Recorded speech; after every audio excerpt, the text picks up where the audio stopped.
intro.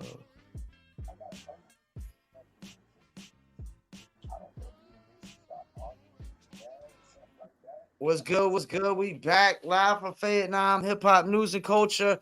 Ilzy ain't showed up yet. Jones ain't gonna be able to make it. He got somebody in a friend in the hospital. Hope he's okay. So Yeah, it's prayers up to just that, friend. Mr. J, Big Face, and Paul Masson. And I got a topic for Big Face today. We wanted to do some Fayetteville topics. Phil, you got it always. So let me chime in my little banners real quick.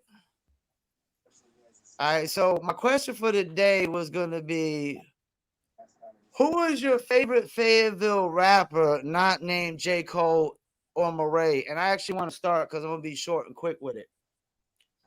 Because I think I'm gonna shock people. My favorite Fayetteville rapper is actually a member of Dark Side Camp, or I don't know if he still is or was a member of Dark Side Camp. I don't know if he ever dropped a solo. I don't know how many songs he actually recorded with Dark Side Camp, but it's probably not the members of Dark Side Camp people would think. Most people would probably say 30 or Shiggy or 40 Cal, who I used to freestyle with every day in the music class of 71st. But I got to go with P Crimes. P Crimes from Dark Side Camp. Are you familiar with him? Also now known as Guapo Cash. What's his name now? Guapo Cash, and he's on that mix joint with Flurry Dope. That's Okay. Crimes. Crimes was like always my favorite dude from the Ville, man. Dope writer, dope song maker. Yeah, man. So, just his punchlines, his metaphors, his delivery. I thought his voice was good. I don't mean to interrupt you, but he got a line on mix where he says something to the effect of, I put some Folgers in my cup, I put some lean in my cup, I sipped it, it picked me up, and then it set me back down. I mean, you know what I'm saying? Just Crimes is the way, and the way he does it is just dope. Like, yeah. Guapo Cash, baby. That's so he changed his name to Guapo Cash now. Guapo Cash.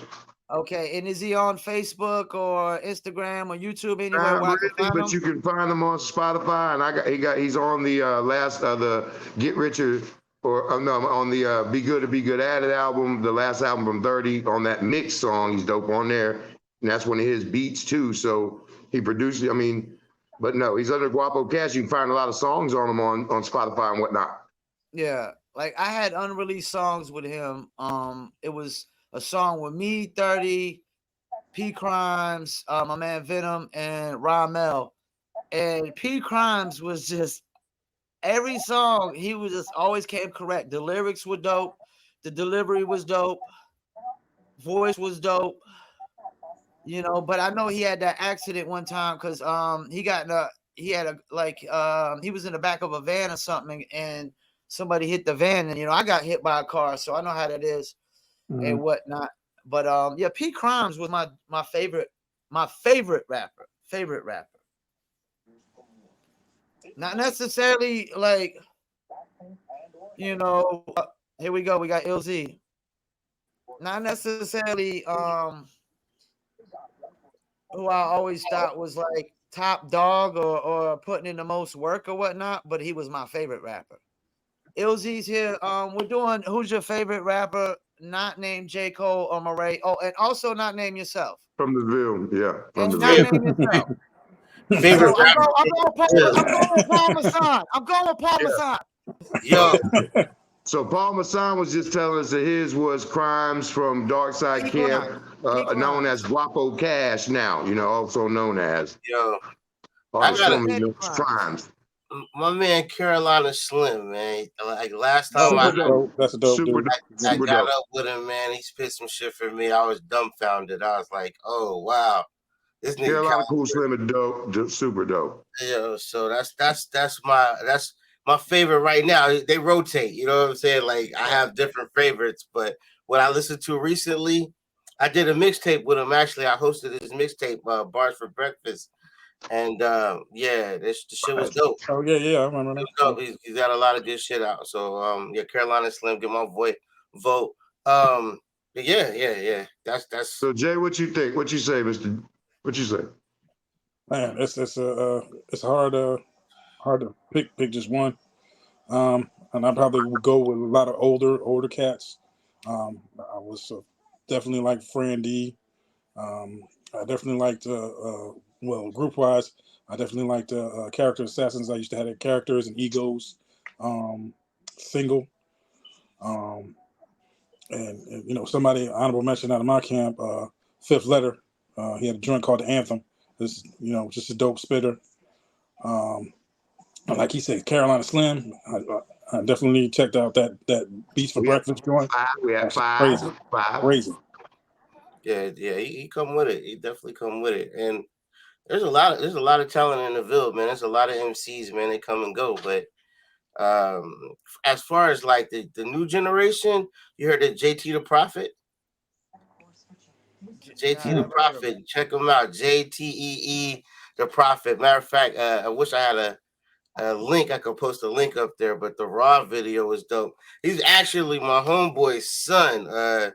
Me and Tamani and Taz was in a group in high school for a short period, but Tamani, aka Steven, his son Jared is JT the Prophet, and dude is nice. Dude is real nice, man. Him and he's down with Social Contract. There's like a group out of Fayetteville State. You heard of them? Social Contract. Yeah. No, I mean, and definitely Cool Slim is a dope artist. My favorite, I mean, I got a lot, you know, like they all say, I got a lot, but my favorite artist is Day Uno. You know, it's just I connect with the emotion, and it's real close between Day Uno and Sonny the Star for me.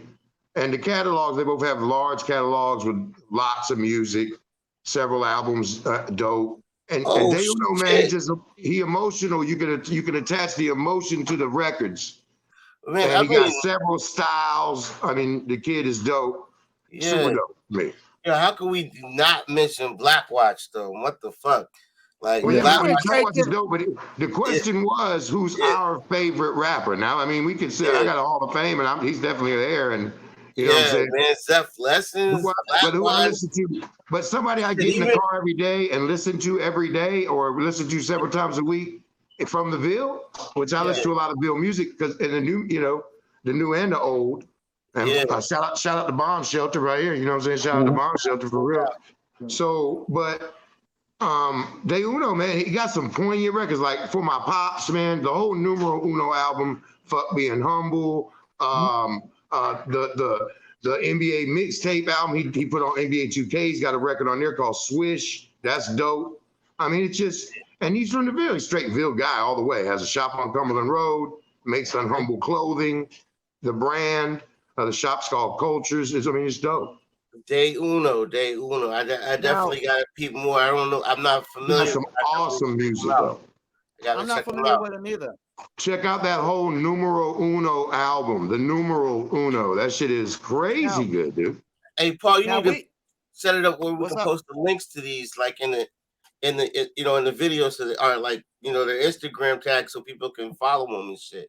You know what I'm saying? I guess you can do that in post production or whatever. But we can, but y'all gonna have to help me with the research of all the artists that we need to post. No problem. Yeah, because I definitely want to go back and check out Day Uno and everybody y'all mentioned because you know we all are from different parts of the Ville. We all, you know, got different influences and stuff, so it would be good to exchange those. You know what I'm saying? Like, I'm definitely we're over West Side bias because I came up on the West Side. I mean, and Dark Side camp because I have relationships with them going way back. Yeah, so shout out Carando. Everybody always says I'm Dark Side bias, but I mean they made a lot of dope ass music over there, man. I don't know what else to tell you. You know what I'm saying? Like. Yeah, for sure. They was killing it. They definitely was killing it at the time, man. You couldn't go in. If you asked around 2 years ago, 2000 to 2005, if you asked anybody what hip hop was coming out of the Ville, they were saying Dark Side Camp. Well, still in 2021, Up South dropped "Be Good or Be Good at It." That album it's got 7 singles on it. It's ridiculous. It features a lot of good Fayetteville artists. Like Guapo Cash, aka Crimes, Cocaine Kev, Fayettenam Trap God, some good dudes on there, man. Dudes that are bringing work. I was peeping Fayettenam Trap Guys videos recently, I like man. that guy. I like him a lot. I don't know. I just came up on like sometimes I'll go on YouTube He and got the I'll best watch, ad lib in hip hop right yeah, now. I'll watch a video from Fayetteville and then I'll just let it flow. And that's how he popped up. You know what I'm saying? He came up in the algorithm because I had never heard of him. And I was like, oh yeah, this is. I mean, these are guys like you guys. I'm amazed that a lot of MCs like you guys and legends that I talk. I mean, I have a lot of friends that are of our fucking era. You know what I'm saying? Yeah. They haven't heard of dudes that got like 2 million spins, 3 million spins on Spotify, like Block Baby or Hollywood Hemi, or these guys got lots of spin. I mean, lots of streams. So they're doing really good for the city. And they definitely. and their music is good. It's not no trash, trap crazy. These boys can spit now. But Carolina Cool Slim, Lamar McNeil, definitely. Yeah, he got some nasty shit with it. Super great with the metaphors and smooth. Yeah, he definitely got some shit. Yeah, motherfucking PFG though. Y'all listen to any Preface, aka Sweepstakes, aka yeah, yo, his latest shit is off the chain, man. He did an album with Salute called Fayettenam Alumni. I think on 420, Salute, Passport School, Black Watch, and PFG and Izzy Nice, they dropped all on the same day. The Barfather did that Scoob shit is hot. Yeah, Scoob and Hood Mayor is banging. Yeah, so that's what I'm saying. Like motherfuckers is active, motherfuckers is doing shit. We have a vibe scene. Snipe Sinatra. That dude is made. He's a young kid. He's dope. I mean, there's a people know him as legendary Snipe. Some people, but I know him as Snipe Sinatra. But I mean, there's several artists, man, that are really dope right now. And then there's one. Did anybody make it to the fellas, y'all gonna let anybody else talk? Yeah, go ahead, get in. Y'all gonna let anybody else talk? Hey, get in there. Go ahead. It's your show, man. I'm just it's our show. It's supposed to be our show, man. It's supposed to be our show. I'm here though. I'm here. You know. Yeah, I mean, we need you to moderate. If we go to new school, I gotta go Yola Rue all day. I'm Rue gang all day. So. But I thought we was gonna start with like the old school heads at first, but like we jumped straight into the new school heads. Yeah, it's just the Villes. What's active in the Ville? What's in the atmosphere? You walk in, you hear in cars or in stores when you walk in, or the kind of people we're networking with. Yeah, what's in the atmosphere. I don't get out much though, so I miss a lot of local music too. So. There's other cats out here doing things like Dipsy D, Also Talented. There's a couple other people that I've kind of networked with, just kind of in passing. Hey, did y'all make it to the artist? Got to be somebody who's like relevant. Do they got to be relevant to be your favorite? Well, I mean, the relevant is kind of. That's kind of why I went with Pete kind of relative. If we were going like the most relevant favorite artist, I mean, that's different, But like that's like, what I'm saying? Like we talking about, you said some name, Exact Lesson and Bomb Shelter. It's like we skipped all over all the names. Well, I mean, I'm not talking about my favorite like this is my favorite artist. Like, okay, the artists are dope, but I can't say Black Watches, I like him better than Zeph or Bomb Shelter, better than me. I was saying that's my era. I mean, I thought all them cats were dope. I'm giving them flowers and props. But as far as they my favorite artists, they're my peers.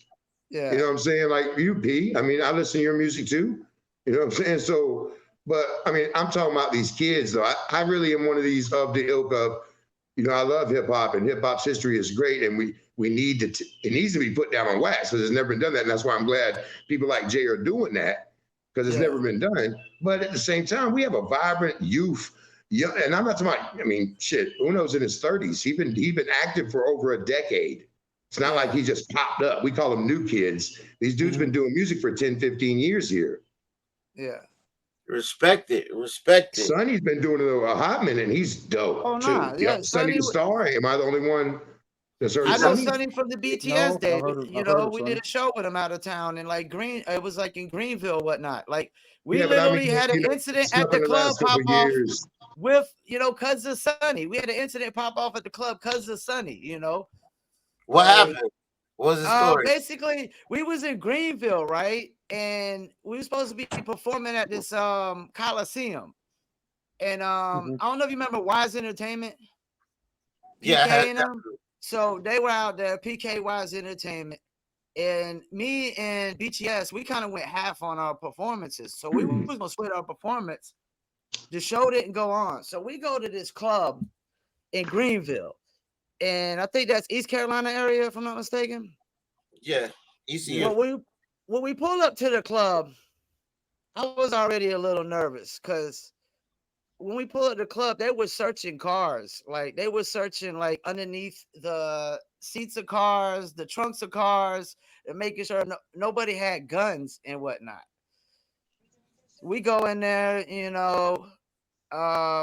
when the club let out, it literally like let out where everybody let out at the same time. And all I remember is hearing, "You don't got your guns on you now. What's up?" Because apparently Sonny got into it with somebody, and I guess in the club, and I guess he might have told him. I don't know if he told him he was going to shoot him or something. I wasn't there, but I heard that he told him he was going to shoot him. And everybody in the club knows nobody got no guns in the club. They just searched every single car. They searched every trunks. Fight about to break out. Cops come out of nowhere like cockroaches. I didn't even see where the cops were. They were just somewhere off to the side, spray us all up with mace and pepper spray, and it was done and over quick like. And plus, I used to live with Cali Kid, who was part of BTS. Like man, everybody knew everybody back in the days. I didn't want you to, everybody knew. But I mean, in the last couple years, you're everybody Dog back in the days. Ass. You heard the songs, the track when he put Dog Ass, Starve It. The recent last few years stuff, he's put out some really good records. No, and that's the thing. So out of all the BTS cats, Sonny's been the only one that's really still been working steadily to this day. You know what I'm saying? And Fountain of Youth, dude, still look young. Dude, still. Yeah. And that's the thing. He's light skinned dude with green eyes. That's why the beat started with the female in the club, man. Mr. Green Eyes with the suits. Yeah. You know what I'm saying? Drama. And then I also remember one thing that stood out too is when it popped off. I think one of the I think my man's brother come over there did the 26 Fayettenam. And that's what always gets us in trouble out of town, man. We leave our tags everywhere we go. But that's part of our, that's part of our hip hop culture here is representing the city. So no, I mean, that's part of our grimy culture. That's not. It's been in every track, every album I've ever heard out the Ville, including national artists, has mentioned something to do with the Ville 26, whatever. Oh yeah, somebody posted a comment. Let me ask you. Just like everybody else from where they at. Shout out where they at. Somebody posted a comment, and I had a question about this. Who started the ant from Fayetteville? They said. Yeah, that's a good question. I want to know They said Project Stars started that. They's like, why did we talk about Project Stars? It's prison stuff. So I mean. Okay. But, okay. Originated in the prison system. Why didn't we talk about Project Stars? Because they started the ant, and we were shouting the ant. Well, I don't have a dog in the fight. I don't have an opinion either way because I don't really know. You know what I'm saying? So I mean, it's ubiquitous. Anytime you go to a performance in the Ville now, you're gonna hear yeah. You got the people going to say 26.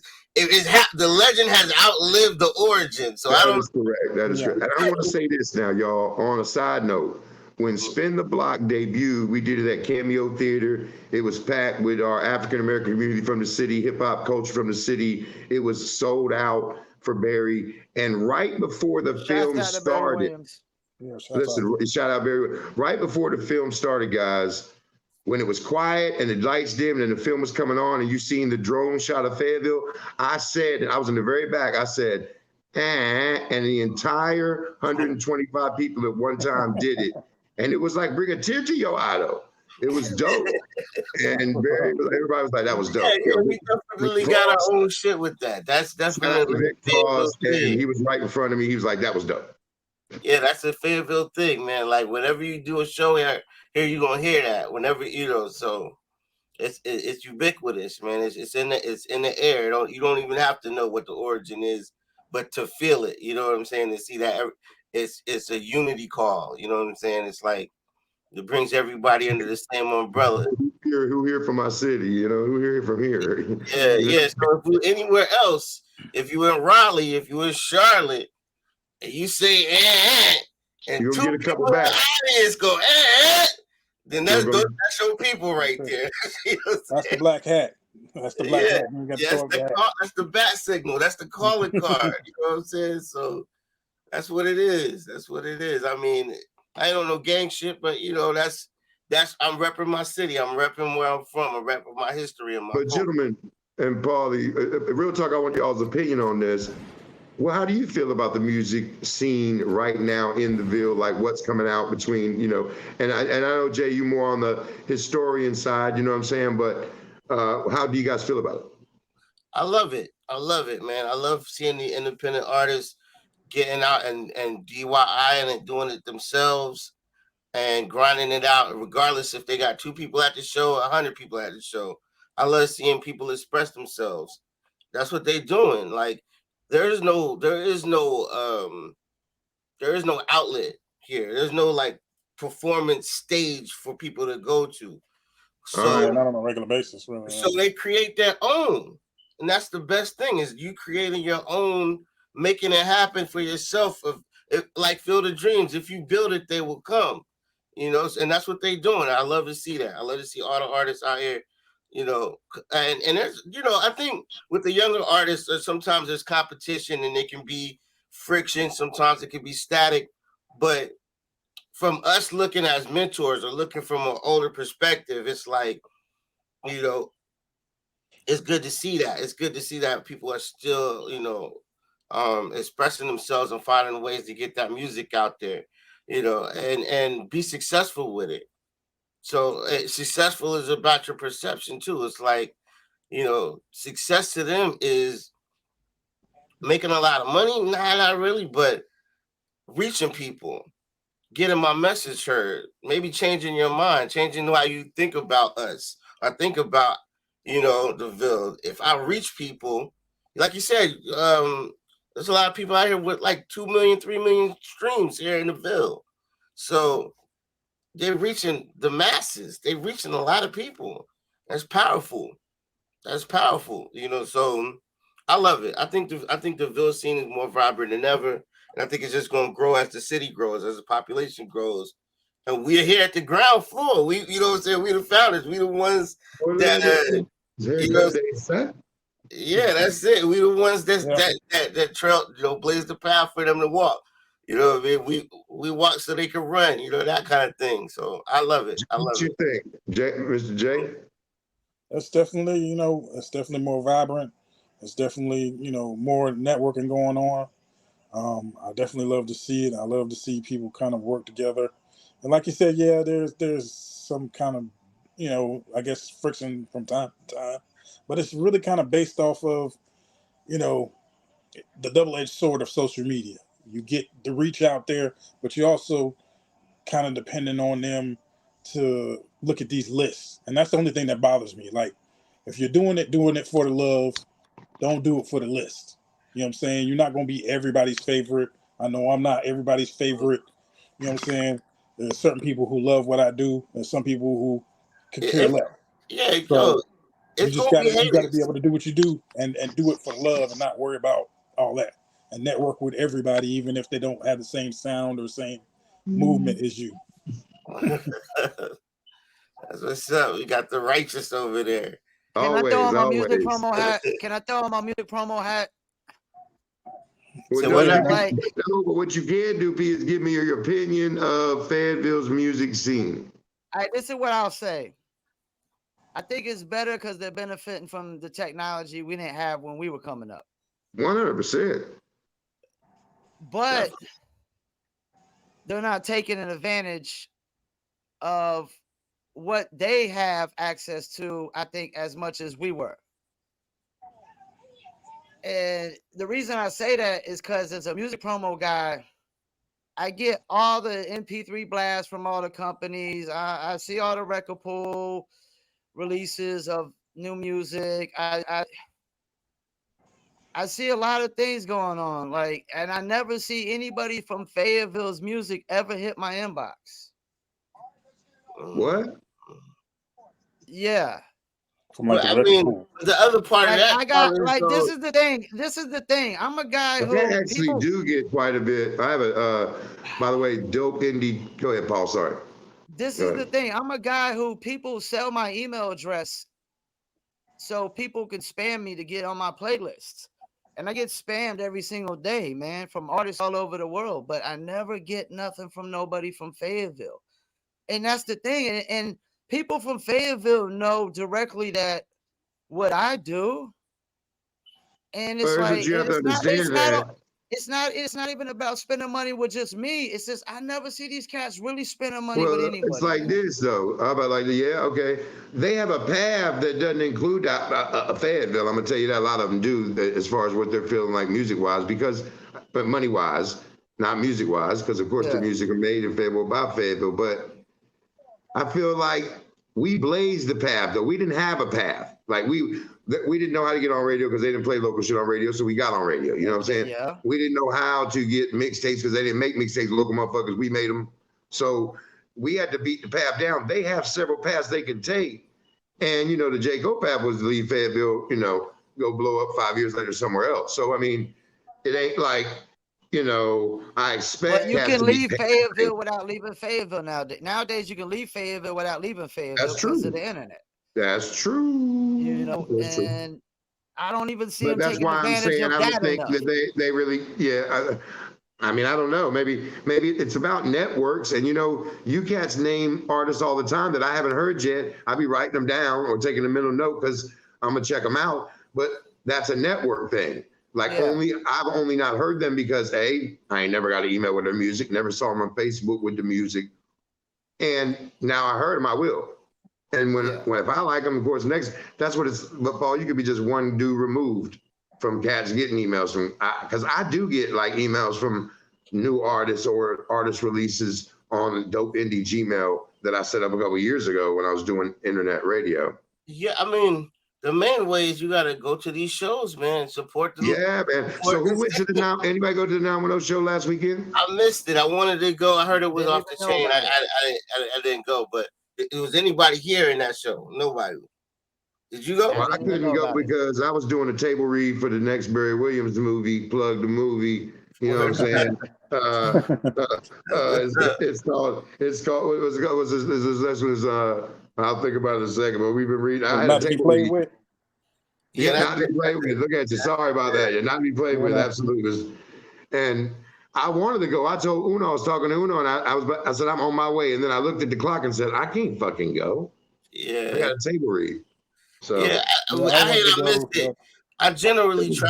The videos was dope, and I missed Hoods and Passport School, but I hate I missed that because I wanted to see that. Yeah, I generally try to make it to local shows as a fan, man. I don't go as a DJ or as a as a music entity. I'm just going to enjoy the music. You know what I'm saying? And I love to see the artist perform. So generally, that's and the way I know about the shows is from going to shows previous, following one artist, and they have a crew and they got people that they work with. I follow them, and it just branches out. So I know a lot of local upcoming artists just from being at the shows, man. Just going to participate in the art and the music. So that's how you get that email. That's how you get them. That's how you get that local music, is you seek it. You got to go find it.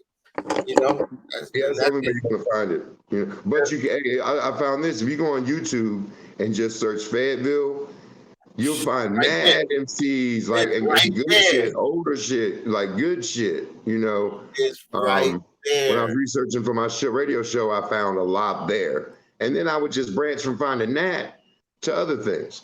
Yo, y'all heard of Kaboom Holy? I heard on there, and I don't know if y'all heard of Kaboom Holy. We never mentioned him. I don't know. He's like a brother with dreads. He performs to the white skater crowd. Has a huge following of hundreds and hundreds of thousands. I might know Oh. his face, but I don't know him. I don't know.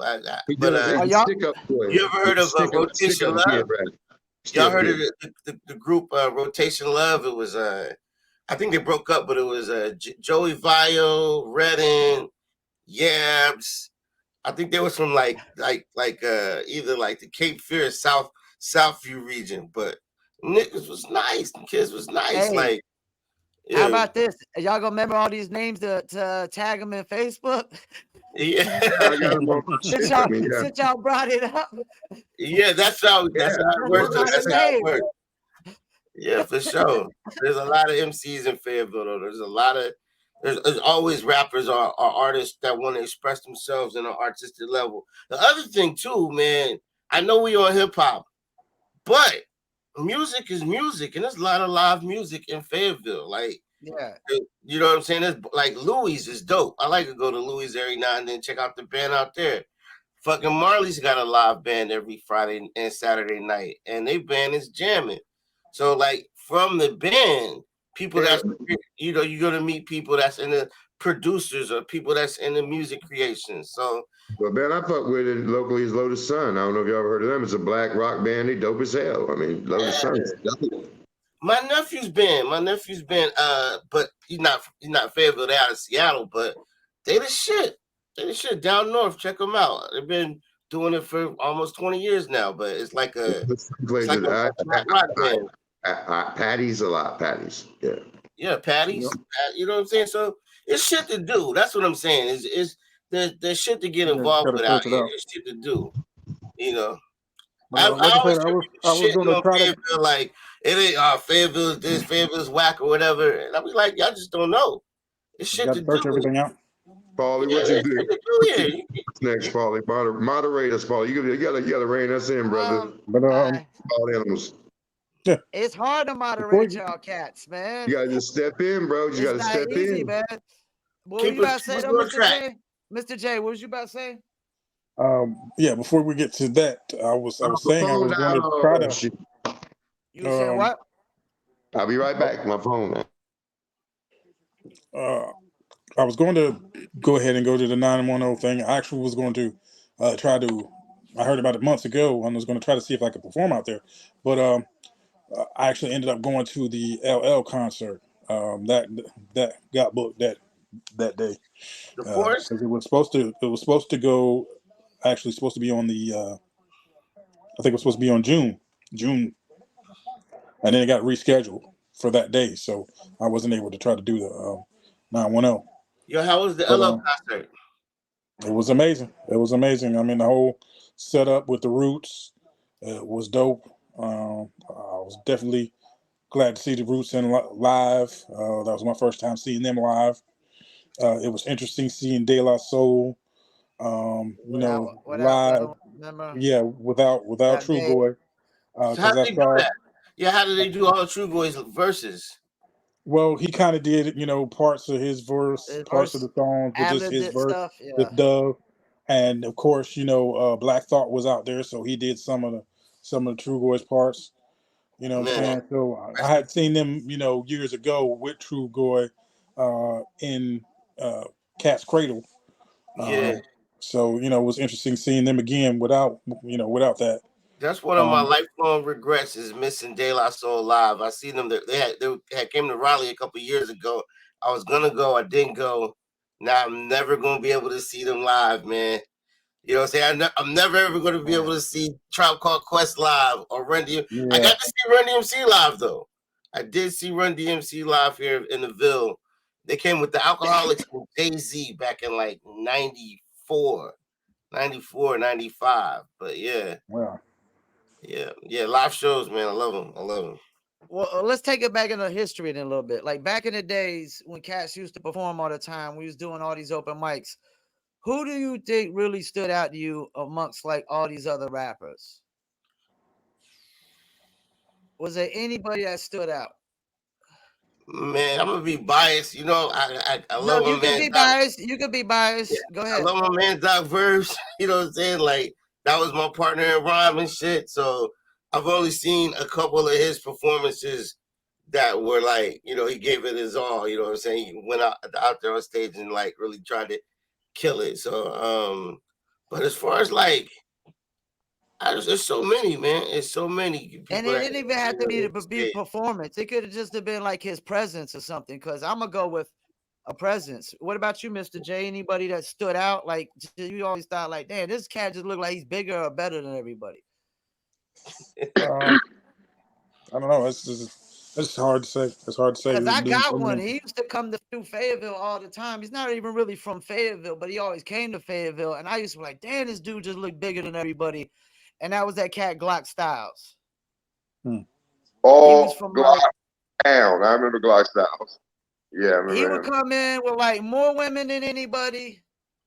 Josie His Mo. music sounded. Yeah. Josie Mo. I'm glad you brought that name up. That dude came to Fayetteville one time, man, and he showed us up so bad, yo. He came to Lumberton one night to open one night in Lumberton for who the hell was it with the beard Freeway at that crazy club. He showed up with like 25 carloads from Durham. Yeah, Bull City. Deep. Yeah. Came through deep. Hood motherfuckers. No, yeah, well, let me tell you down like that. Josie Mo comes through Fayetteville. You know, I was friends with Paulie Snubnose at that point, and who they were partners. They were 21st Street Records, and Josie was their artist. And they had the place called the Planet Rock in Raleigh, where everybody went recorded. It was dope. He had Night Justice League over there back then. Lots of artists, and they really reached out. And he dug the Fayetteville culture. You know, I would say that Paulie Snubnose and Josie always said that he felt like Durham and Fayetteville were a lot of like hood cities. You know what I'm saying? Like, you know what I'm saying? Funny you mentioned Paulie Snubnose. I almost forgot about Paulie Snubnose. Yeah. Another white dude for you, big face. Hey, he was dope, man. You can't sleep on Paulie. Hey, what about Eddie Ruger from Greensboro? He's dope. He's dope. Definitely. Another one. I know they came through the Rock Top and tore that shit down a couple years ago. So that boy can rap. Real. Yeah. Did a joint with him. Once upon a time. I'm on the Hispanic and white, so you know I got the both angles here. Bienvenidos. Supposed to be doing the joint up in Greensboro, November 18th. Yeah, Eddie Ruger supposed to be popping in. Yeah. What's up? He's still doing his thing. Yeah, still doing his thing up there, no doubt. Eddie Ruger. Wow. Shouts out to Eddie Ruger. All right, well, new cats. Who's any new cats that just seem like they're just the top dog. They're just better than everybody else. Who? Are you gonna go with that? You gonna go with that one cat, that Uno cat, the new cats, as just being the cat that just? I mean, he'll tell you that he's a fashion designer now. He ain't even acting rapper. He'll say, I mean, right now, being bigger. I don't understand the context of that. Really, to be honest with you, bro. What you mean bigger? I think Maserati. Just the perception when Glock Styles came through. These streams. Yo, something wrong with your mic, man. Your mic keep going in and out.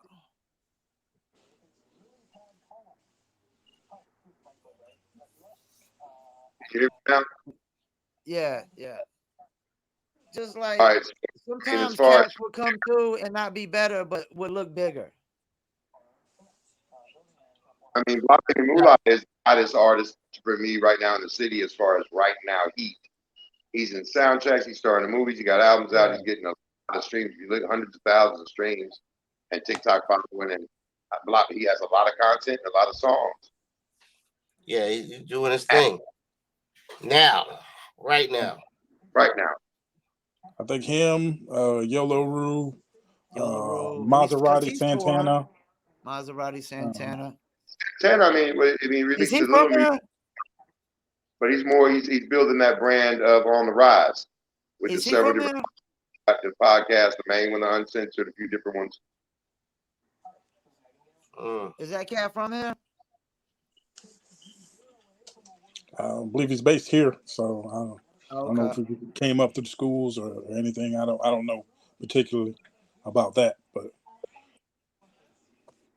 Word up. Where y'all want to go with it? Is that my phone died. I realized it was low, and not all my shit that's usually connected to it ain't. So that's better. Yeah, I'm just here for the conversation, man. well, Listening what and I learning, wanted to man. what I wanted to ask about is Yeah, you had a topic, Fitty, Mr. yeah, J. um, Fayettenam Saint Omer, who used to go by who was one of the Justice League, one of the Justice League cats, Okay. had a just kind of question for that he posted on his Facebook, just kind of for everybody, DJs, journalists, rappers. He said, for all the times that we complain about the state of hip hop and how bad it is, what is it, that we could do to bring forth some kind of change? Or what is it that everybody's doing, that can kind of name for themselves to bring about some change? Who want to go first? You can have it. Like, what do you mean, like change though? Like, is it kind of like the change in the sound, or like what do they mean? Like, I think there's Just something. There's a lot of different genres. I don't like complaints like that. I don't want to change anything. You know what I'm saying? like, I wish better venues for live shows. I wish they would band up the top three cats and make shows together, and where you wanted to go see just two cats, not 20. I don't want to go see 20 cats, man. I want to go see yeah. three acts, and I want to do 30, 40 minutes apiece. I Yeah, want it to be full sets. Yeah, hop on the stage, do one song. Nah, man, we don't need that. do 5, 6 songs. They got them, so do 5, 6 songs. I want Block Baby, Sunny, and Passport bill, or Passport, Sunny, and another Hard Rock on the same bill, and that's it. You don't need 15. You could have the Wolf Pack, Sunny, Passport. There's your mini. Go do a bunch of clubs Give like them that. enough room to breathe. Give them enough space to really display what they got. They can pull out their 5, 10. If a 30-minute set or an hour set really shows the performer, it really puts them to the test. It says, "Yo, you got 60 minutes up here. Stand up. How much is like a stand-up show? It's like 30 to 60, depending on how much material you got." Yeah, good, so good comedians got at least an hour worth of material. that's what I'm saying. These rappers need to come with more. Their shows need to be like that. Their shows need to be an hour and dope. You know what I'm saying? And have complexity and levels to it, and it should move. You know what I'm saying? Just coming out with one strip club banger and be like, "All right, we done." You know what I'm saying? Like, come with do some shit. Give us a show. That's what I need to see. Yeah, so that's what I would change, and get a few cooler venues that ain't so damn steep. Seems like all the venues we get is trash. Can we have some new nice venues that would allow local acts to do a show, and boom. Most of the nice spots to be like, "Nah, I don't want these rappers on my stage." Because they're afraid of fights or whatever. No, no, because look, white clubs have fight. Everybody has fights, but them crowds True. spend money. They're afraid of our crowd because our crowd is cheap as fuck. There you go. Drink and like that. They want it now. If our crowd came and spend money, people don't give a fuck. I'm gonna tell you right now, if they get money, they'll fix all that other shit. But I honestly have heard that from promoters. You know what I'm saying, and from bartenders and people in the services. Pop, like what I'm saying. Can I hear that question again though? Because I think y'all got a little bit straight off a little bit. What would you change about Fayetteville's local hip hop scene if you could? That wasn't the question, I don't think. Shit. Oh, no, he's saying for everyone, fans, DJs, journalists, rappers, and podcasters, for all the times that you complain about the state of hip hop and how bad the music is, what are you doing about it to bring forth change, some kind of change? But I don't complain about it. That's what I was saying from the beginning. I don't. I think I'm in the same boat. I don't have no complaints. I don't understand what they're talking about. What I don't like. I do understand what he's talking about. I totally understand what he's talking about. Because there was a rapper named Simba. Y'all heard of Simba? He's not from Fayetteville, but he's like an up and coming artist. And he was talking about something like this. Like, he's kind of in the realms of underground hip hop. plus he sings. And he was saying, like, why is it when I'm with a legendary producer, you know, we hanging out, we chilling, we talking about family, we eating Popeyes, and then 3 days later, when it comes time to do the song, your label's calling me and like, yo, $80,000 for a beat, 1 point on the record, and we want to own the masters. That sound like some label shit. That sound like these hip hop producers, these legendary old school hip hop producers, Well, 100%, acting they've been. like labels, and that's got to change. That's got to When I change. circuit, in You can't 90, beat these. You can't beat these new up and coming artists over the head with these prices when you know they can't even afford them. You know what I'm saying? And you need these new up and coming artists to keep your sound alive. If you got a certain sound, your son gonna die. I mean, there's so many different avenues. For me though, like when I run into a brick wall, like something I don't like, it's so easy nowadays to go around it though. So I mean, when we was coming up, you had to go through that brick wall and find a way to shake hands with. You know what I'm saying? But now, man, these kids, like if a producer hits me up say I want 8K, kick rocks, bitch, I'll find another. And if you got a hot product, so let's just talk about independence for a little bit. yeah. So Joyner Lucas has never signed any contracts with any label. Yeah, he did. Yeah, he did. No, yeah, he did. He signed with it for a year. All right, well, whatever. 1 year. 1 year. Success was made through independence. Yeah, And, but he didn't stay on long though. He didn't stay on long though. huh? He didn't stay on but like a year. It was 1 year and that's it. He's still crushing it right now. I know. He dreams. But he did sign with a major for a year though. We can't put out false info on the podcast. We got to be factual. He did sign with a major label for a year. It didn't go too well. It was that one album with the album with the phone number on it. That was a major label album. And it didn't go too well because it was all the records was like commercials hell, and then it was off the label and straight independent since then. The first record, Power Band, Ross got yeah, that's the well, yeah. The question is this though, like you're saying that producers shouldn't charge much or the labels shouldn't put all these prices on these artists, and Faces like, do it yourself, make your own beats. You don't need the fucking label. You don't need the fucking everywhere. You don't need the cosign. You don't need the industry. You don't have to be in the industry. Now, look, it's mediocre. If you're trying to sell something that ain't gonna sell, yes, you need all those cosigns. Yes, you need the beat by Premier. Yes, you need the $75,000 feature because you're trying to get paid off something that ain't hot by itself.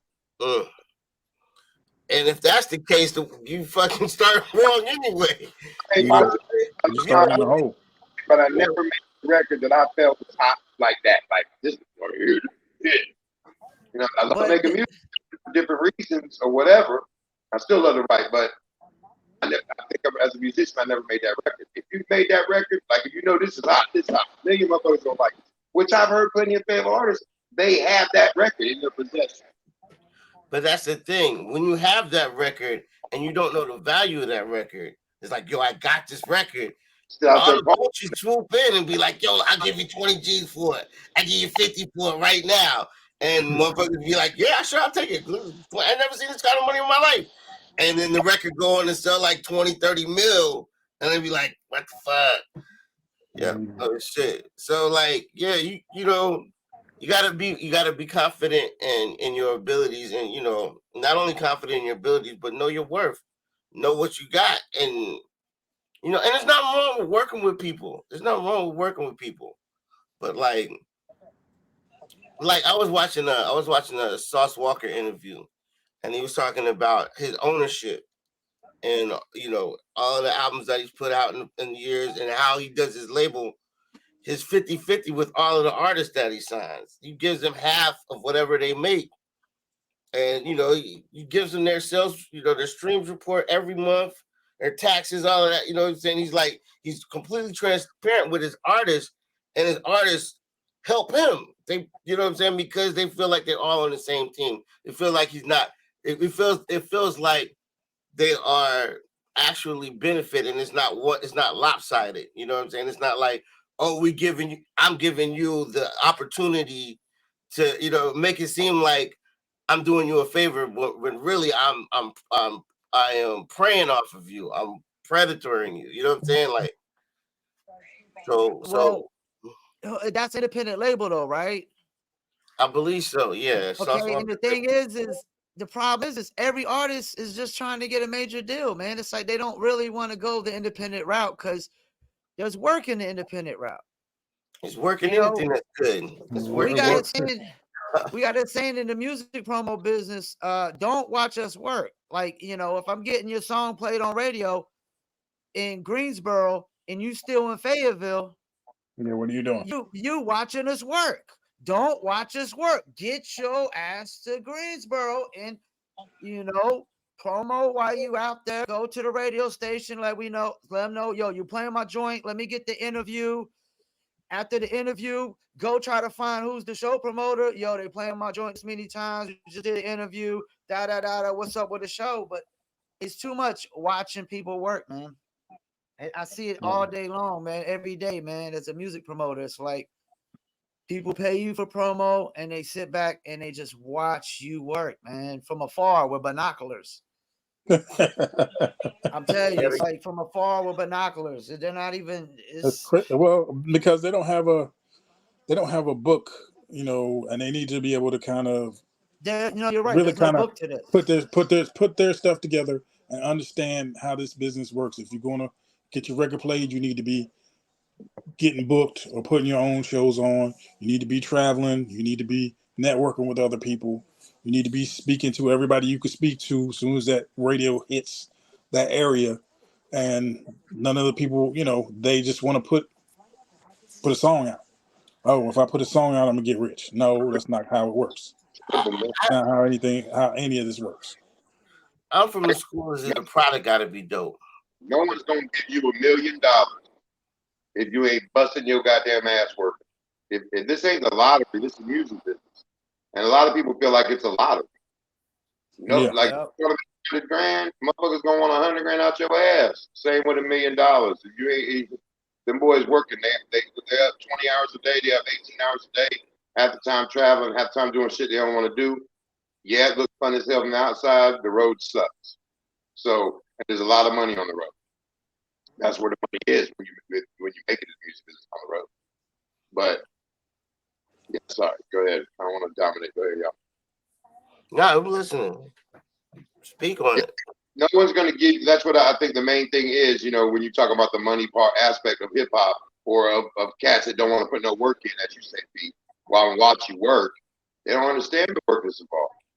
Yeah. And they're never going to make it. So. I also think, like, coming from our time, something I never saw a lot of is artists booking the venues themselves.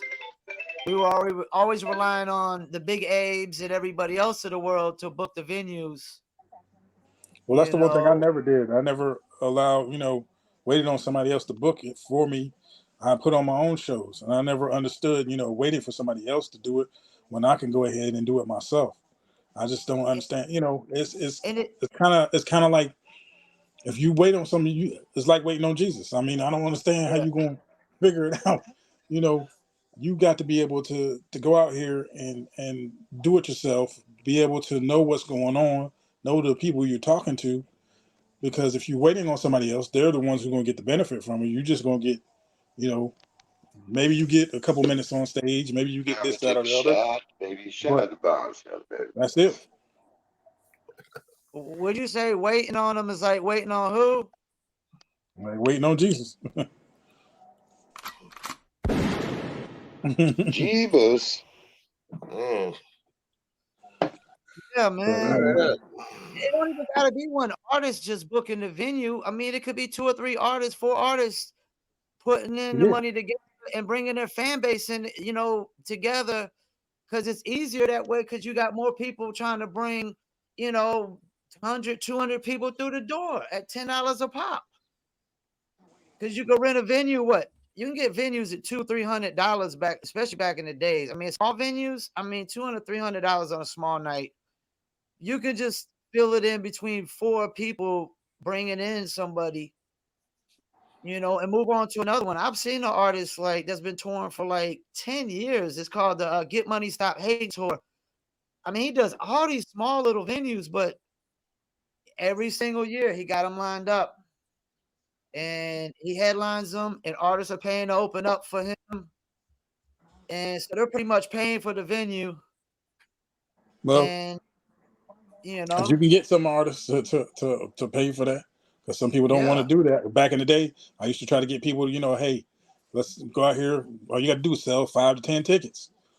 Sell 5 to 10 tickets. We get these people in the door. Oh, well, it sounds like a scam. What?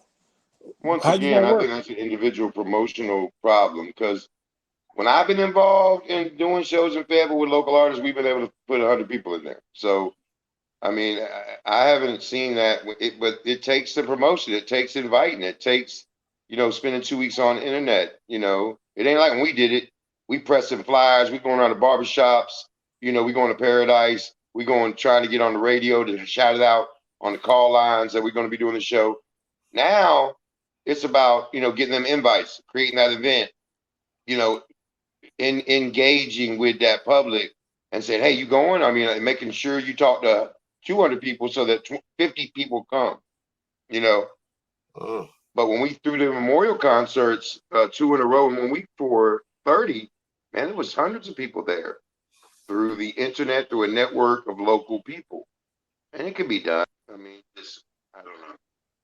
I think another problem is something that Mutate God. I did an interview with Mutate God, and he changed my outlook on a few things. He changed my outlook. Yeah, he changed my outlook on streaming. I love Wheat Straw. He changed my outlook on streaming, and whatnot. But he changed my outlook on a couple of things, and I think something he said is the artists need to stop trying to sell the music first. I don't really care how great your music is or good it is nowadays. You got to try to sell everything else first with your name on it.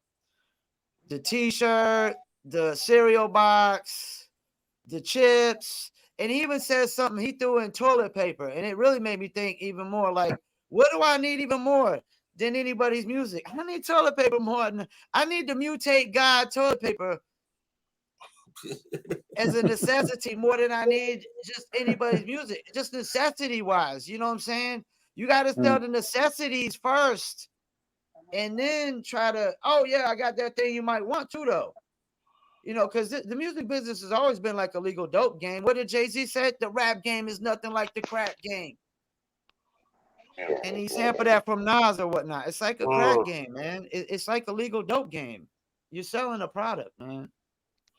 And the best product to sell is the product that people need nowadays and not the product that people want. I don't agree. The first product.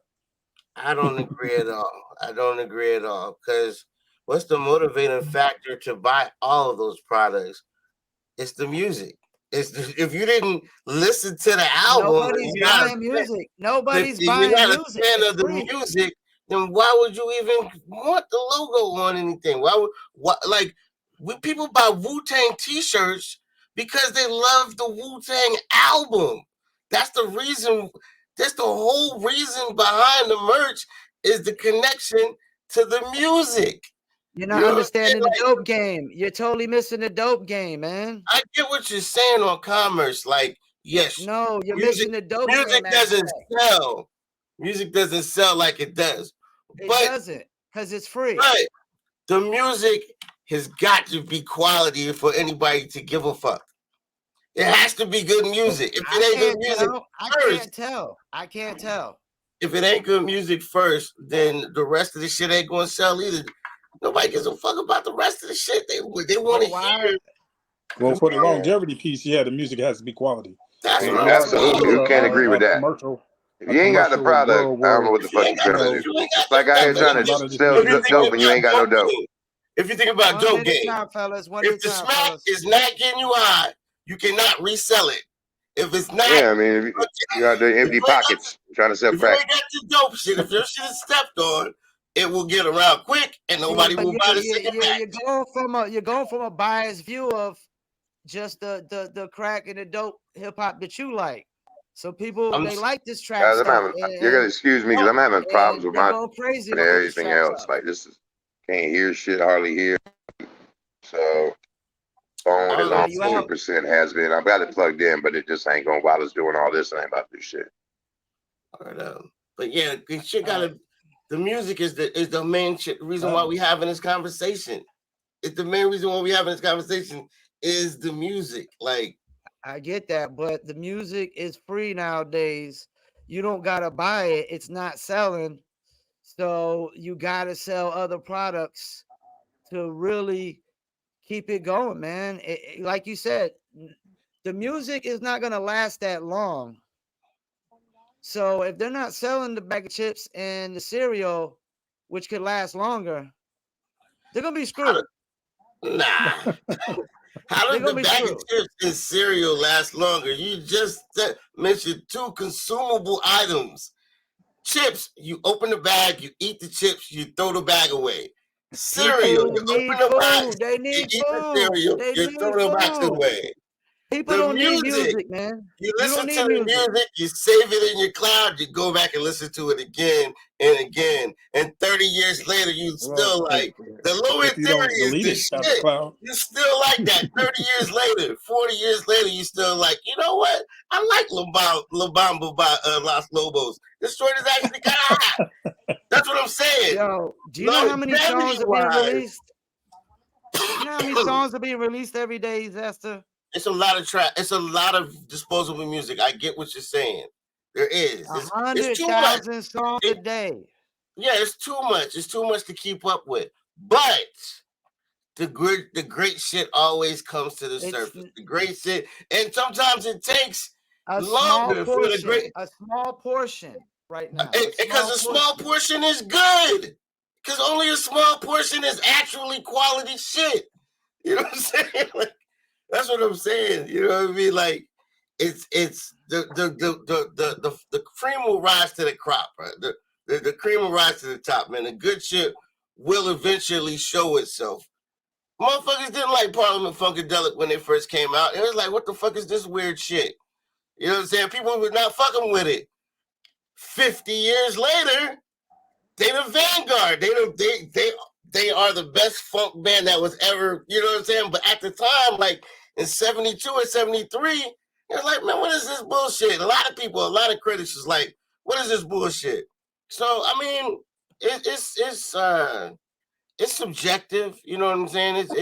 Everybody has their own preferences and tastes, but the quality shit lasts the test of time is what I'm saying. And in order for you to be as successful in music, you have to aspire to make quality shit. That's my point. Most of the quality shit's not in our genre though right now. Man, it's in other genres. There's a lot of copycat, a lot of repetitive of quality music. And the technology actually does a disservice to the artists now because it's so easy to just whip up, you know what I'm saying, to turn on a computer and copy what you hear. And so you get a lot of repetitive sounding, or a lot of people use the same instruments or the same drum sounds or the same. It's like to move, to expand, to incorporate. As a DJ, we incorporate genres. We pull music from all over, from all the genres to create hip hop. At least in the early stages with sampling, it was your record collection made you a dope producer because you're pulling from all genres. You're getting it from everywhere. And so I think somewhere in the 90s, you know, when it got to its peak of sampling and the money, the business made people sour to it because people were getting sued or they weren't getting any money from royalties because of the sampling. It was like, well, we can make our own music. We don't need samples. But sampling is the history tie. It's the tie that makes you go back and figure out, you know, who Cal Jader is, or Herb Alpert, or you know what I'm saying, all of these old jazz records, all these old funk records, all of these bass models from people that are now dead, that you know, generation that have died on, but that the legacy goes through the music, through the sampling. It goes through, or even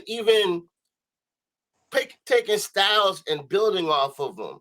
You know, soul, neo soul, hip hop, um, hip hop, trap, drill. You know what I mean? Like there's those are subgenres that have been, you know, birthed over time from the original. So I mean, yeah, and like you're saying though, nowadays, man, it's probably like 10,000 songs or 100,000 songs that come out. Everybody has the ability now to record a track and send it to everyone as soon as they finish with it. And you know who else you got to compete with? Because I just seen it might get nominated for the Grammy. The Weeknd and Drake AI song.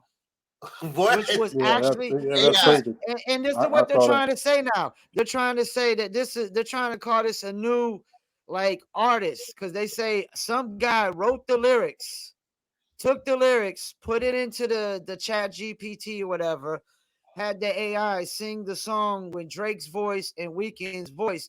But since he wrote the lyrics, they want to say, oh, he's an artist. There's people in the industry saying he's an artist. Well, you know, corporations always try to cut out the worker. They always try to figure out a way to. They're going if they can cut out That's what I'm saying. They the artist, they always want to will. figure out a way to make more profit, and if they don't have to pay Weeknd and Drake or any artist, if they can just throw an AI up there to do the job that they're paying a human to do, it's just like the auto workers and robots or anything else with technology automation. It's going to put a lot of people out of work. But at the same time, you know, that pain will cause a cultural shift. It will make people either, you know, stand up to it and be like, look, we're not going to permit you to use our likeness like that without compensating us, or you need to, you know, shut down the whole operation. And usually I've seen with technology that there's no stopping technology. Yeah, There's good no luck with stopping that. technology. Yeah. What do you think, Mr. Well, I mean, J? that's why the actors and stuff are on strike now. You know what I'm saying? They're All on that strike. AI. You think the artists need to go on strike? What do you think? Man. Well, we don't even They have don't a got a real union. Yeah, they don't got a union. We Yeah, don't they have a don't real got a union. union. The And RIAA that's is intentional. for the radio Yeah. stations. Yeah, I It's mean, intentionally the designed that whole way. Grammy system is for the radio stations. That's not for the actual artists. So that's got to change, right? That's got to change, right? Yeah, the that's got to infrastructure change. got to change. Yeah, the compensation methods got to change. Just like with streaming apps, so you know, you used to buy physical records. Now, you know, when an album comes out, everybody can check it either on Spotify, or Tidal, or Apple Music, or whatever, and they get way less of a percentage than they would if they sold a physical copy. But some people still buy records to support the artist. Some people still go to shows and buy tickets to support the artist. People buy merch to support the artist, like you were saying. So, I mean, That's why yeah, I prefer exclusivity. the infrastructure has changed as far as how music is distributed to people and how we consume it and how, and most people feel like they're entitled to, like, oh, you dropped the album, send me the link, I got to listen to it right now, and I paid my Apple Music subscription, so I get your album and everybody else's album this week. You know what I'm saying? Yeah, but shit, Mos Def and Talib, man, they did a thing a couple years ago when they dropped the second Black Star album. And they made it exclusive to Luminary. And the Luminary subscription was like $40, right? And they were like, you know, the Bugs Bunny mathematics. Like, you know, how the fuck did somebody look at a penny and say you deserve a fraction of a piece of a penny for your art? You say they did exclusivity? They did an exclusive thing? Exclusively for Luminary. For Luminary. What does that mean? So that you could not access the album anywhere unless you bought the vinyl or you paid a Luminary subscription. And that was a yearly subscription. And Luminary is like a podcasting. Yeah, I was wondering what that is. Yeah, it's like it's an app. Basically, it's a streaming app for podcasts and for Dave Chappelle has a show on there called the morning show or something like that. But Midnight Miracle, the Midnight Miracle. But I guess they had worked out a deal where their return was fairer than all of the other sharing apps, so they used that because it made sense to them. It made sense to them to use that. So that's what artists have to do. They got to be like, you know what? if I want to make money off of this, I have to forego just being, taking the quick buck doing what everybody else is doing. Most Def knew his value. He was like, shit, people want to come see me here. This is where I'm at. I'm not anywhere else. Well, Bandcamp. You see me at Bandcamp. I think what's that one cat? RJ Payne. All his shit was just on Bandcamp big for a fan while. of him. Big fan of him. Yeah, so it was like, if you want to hear, you support the music, meet me here. This is where it's at. Them other places ain't paying. If all the artists that's the problem, is the major labels have already cut the deal with the streamer app, so they bring everybody they got with them. But if you're not there, you make the deal directly with the streamers. You know what I'm saying? If you're not going through an intermediary, if you're not going through a label or somebody who knows best or whatever, you make your own deal. But it's for whatever makes sense for you as an artist. Some people are better at business than others. That's just how it is. So, but I think we were talking about the value, I guess, value in music. It's still valuable. It's still people making a good living off of being an artist. If it's exclusive, like you said, that's why Ryan Leslie is like, shouts out to my guy Chris Roker from Dizzle. We always talk about this. Exclusivity is the way to go, the Ryan Leslie route. I mean, he makes so much per show, so much. He sells physical copies, he sells digital downloads. If you gotta meet him at his, but you gotta meet him at his conduit. You don't have, you're not going through Apple Music or. If you throw your music in the middle of 100,000 songs per day and you ain't standing out, good luck. That's good the other luck. part. That's all the I product can say has about got to be dope, but you also got to have the business acumen. You got to know how to promote and market that shit. But the product has got to be. If you ain't got no budget, you can't stand out in a sea of 100,000 songs per day without some kind of budget, man. You got to have something, man. 100,000 songs a day, it's a lot, dude. That's a lot. And just think about that. That's every day. So if you're not 80,000, let me throw this in. 80,000 of those are rap songs. So it's not pop that's oversaturated or rock or R&B or Afro beats or dance. It's just hip hop and rap. 80% of that, 80,000 songs per day, rap songs. It's hip hop is oversaturated. That's the other problem, is everybody. Well, it's not even just saying. Well, it's things that are categorized as hip hop. Because I can guarantee you, 90% of that isn't good. Yeah, it's under that belt. 80% of all hip hop and rap songs is, and that's the problem. People don't respect, and most of these people are probably outsiders. The majority of them don't respect the culture. They don't really have any regard for it. They see it as kind of a hustle, so they put out songs every day or put out, a mixtape. It's all about analytics within 24 hours, and they're trying to manipulate the system. So it's an analytics game. I feel like if you love it, it's gonna come through in your music. You know what I'm saying? And you're gonna consistently work at a goal. You're gonna consistently put music out if you love it. You're gonna stick with it. And so, I mean, and that should come across. A lot of people, there's a lot of artists that we feel like should have higher accolades than they do, but you still love their music. You know what I'm saying? Even though they didn't sell 1 million records or whatever, they did what, so that's what I'm saying. For example, throw me a name. So I know man, shit, there's so many like unsung heroes in the rap game, man, that I love, that just do them. Like fucking Quelly Chris, Homeboy Sandman, fucking there's a lot of like underground heroes, man. Fucking Madlib, no, well, Madlib's probably sold millions of records by now. But Freddie Gibbs was underground for it now. Yeah. Every time I got a new Gibbs tape, he's on the major now, but early on he was like, yo, this is not raw. Danny Brown, when I first heard Danny Brown, I was like, oh, yo, this that raw, and it was unsung. I know he probably didn't sell 1 million copies, but I still go back and listen to the Hybrid at least once a month. Like that's my shit, so it's like, the accolades are what we see, what we perceive as success is perception.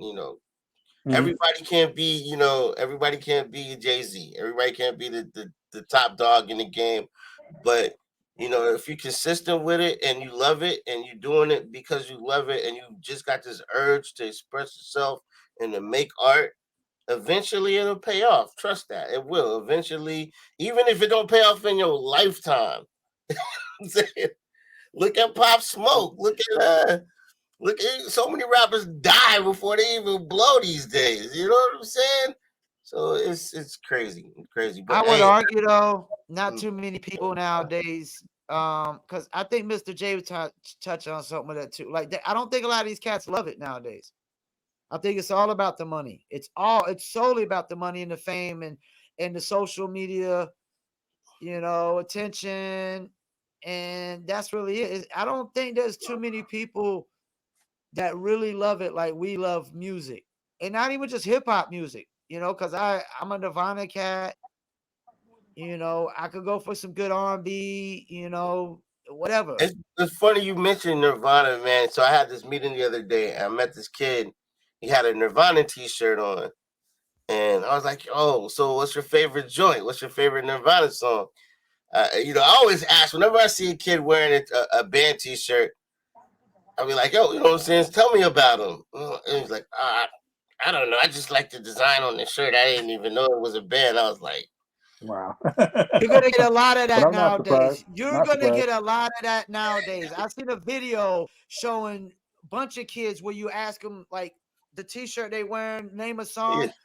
and they can't name a song, man. I You mean, get a like lot it of should that be with a these kids requirement nowadays. at the store. It's like before you buy this shirt, listen to this song, and then see Even if the you want to consumers. represent that. I'm glad you brought this up. Even the consumers, the new consumers, that's how they consume music nowadays. They don't even know songs of their favorite rappers nowadays like that.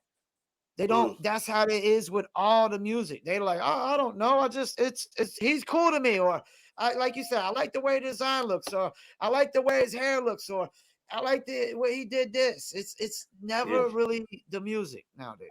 Yeah, so I ended up sending them a link later. I was like, "Yeah, check this out. This is Nirvana. This is Come As You Are. That's my favorite joint.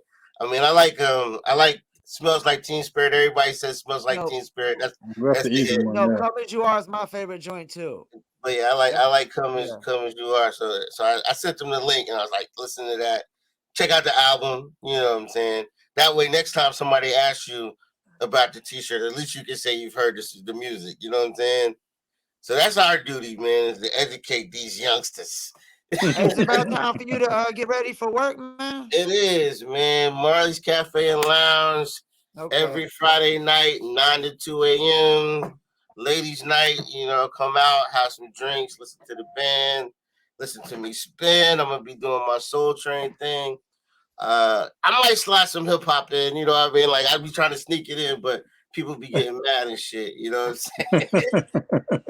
I remember one night I was in there and dude was like, I don't know how I got on it, but at first I played Don't Fight the Feeling by Too Short, and this chick was jamming to it. I was like, okay, all right. So I got somebody on the hook. Then I started going into like Dre and Snoop and all of that shit. And I thought I was jamming, but then like people's face was starting to get kind of like, when you gonna play some new shit? You know what I'm saying? Like people get upset. I don't know, man. You gotta read the room. That's what DJs do, man. You gotta you gotta play to the people that's in there. So that's what I gotta do when I gotta go to work. So I'm about to get ready. Go play for King George for me. Marley's on Yak and Roll, man. Come out and see me Friday nights, every Friday. All right. All right. Peace. Peace, fellas. Peace.